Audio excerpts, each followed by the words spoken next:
So, what are we talking about for today's Potside Chats? Democracy in China. I think we're going to need a lot more coffee than this, so... Definitely, which is up Eric's alley. Yeah, and I mean, I drink industrial amounts, I have to say, and I think I'm gonna need it because, again, for my first episode, you guys are choosing, obviously, the simplest, easiest, not at all complicated Not topic. at all complicated. Not at Well, all, yeah. we nearly went with intangible cultural heritage, but I kind of figured that you wouldn't know a lot about traditional ethnic dresses. Does he just carry those around?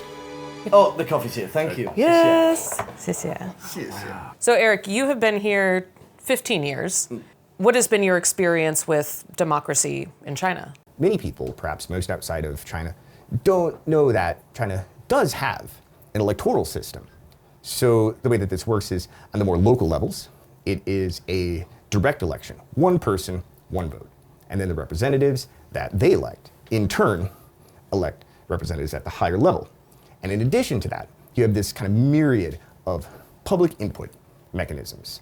You've got polls, hotlines, online comment boards. I have to say, probably, one of my favorite stories, in Tianjin, you have this woman bus driver who's also an NPC delegate. And so when she's developing her proposals, she's basing it from what the people who are riding on her bus are telling her. And now it's evolved to this point where the passengers on her bus, they're getting on, they're actually handing her like written suggestions, you know? And so her bus has kind of become colloquially known as a mobile NPC office of sorts. And yeah, that's funny, it's a joke. It's kind of true. When I arrived in China, I was vaguely aware that there were some democratic systems in place, but I had no real concept of how they functioned.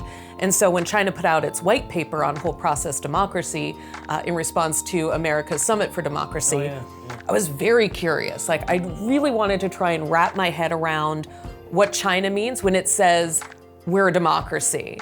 So I read it, the whole thing. It is a hefty paper, and I read it all. And I really felt it was like this mini masterclass in understanding Chinese thought and the Chinese point of view.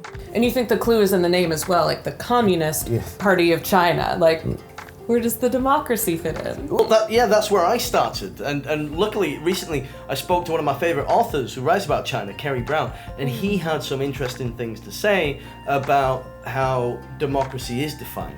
The resolution describes China's democracy as a whole process, the people's democracy. How would you interpret this concept? And how would you compare it with democratic systems in the West? I mean, democracy has become a very contentious term. And the two summits of democracy that were recently held, one hosted by the United States, one hosted by China in early December, I suppose showed that there's just very, very different understandings. I mean, I suppose if you remove the word democracy because of the ideological issues between, the Enlightenment West, if you want to call it that, that's Europe and America and their alliances, and then China on the other side as a major economy and a major country. I mean, really what you're talking about are, do governments deliver things which improve people's overall kind of well-being, not just physical, but kind of spiritually, mentally. So I think one of the good points he brought up is the question, is the government improving the lives of the people? And an argument that I've heard to this point recently was that, China has an amazing high-speed rail system. Yeah, but it's still jarring to hear, isn't it? Because how is high-speed rail proof of democracy? And 100%, it's working for the people. But when I think about the UK, the rail fare prices are astronomical to the point where it's financially crippling people, But on the flip side, just because the UK has a terrible rail network is not proof of a failed democracy or a diminished democracy. Something I'd seen lately that helped me kind of understand the variations of democracy in different countries is a survey that the Pew Pew Pew research put out. And what they did was gave countries across Europe a list of democratic values. And they asked people within those countries to rank those values. And it was so interesting to see, just as you move across the European continent, how different countries with different cultural backgrounds, different current political systems value different things.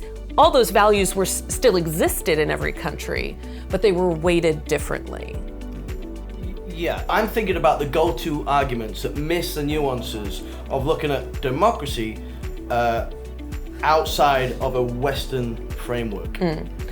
So, America's right to bear arms. That's a good one. Okay, so in America, we really do value our liberty and freedom to bear arms, but that does. Yeah. Pew, pew, pew. Yeah. But that does come at a social cost, or on extreme ends, the cost of human life. A lot of friends from places such as, Britain they're pretty surprised after they get to know me to find out that, in the United States, I actually own several guns. And I was surprised. And, but again, this is something that Americans, even within the United States, people are split. Like I wouldn't personally own a gun. Right. Back home. So a society like China's places such a high value on social order, on the collective good, that understandably they can look at a country like America and see this chaotic, or what they may consider a broken system. And you're like, how can protesting on the streets be democratic or beneficial? And actually it is both. Statistically, peaceful protests have a positive impact on voter outcomes and social change. But overall, I think China does a good job in labeling itself. It's socialist democracy with Chinese characteristics. It's exactly that. Like, it's not classically Marxist in its expression of socialism. It's not democratic in the manner that, the US or the UK are. It is its own unique thing. I think they've pulled from different political and governmental systems that they feel will work within the cultural context of China in its 5,000-year history. Yeah, and that's a good point, because we're having this discussion now, but they were having this discussion about 100 years ago. Last year I went to the Greater Bay Area and I visited the village of Liang Qichao, who was a political reformist, and he was questioning at that point, how would democracy fit within China? Qichao studied Western powers in hopes to find some key secret to make a nation prosperous. He concluded that democracy may be of use in sparking reform. Liang Qichao wanted to use democracy for the highest goals of Chinese society and rule. He and other notable colleagues like Hu Shi participated in gradual reform as opposed to radical revolution. It's his work that paved the way for the now modern China that he dreamed of, and so much more.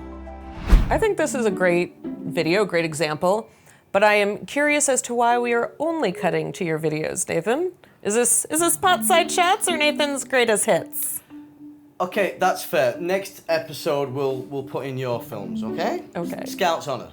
You're a scout? No. No. But that's the end of the episode. Let's say goodbye.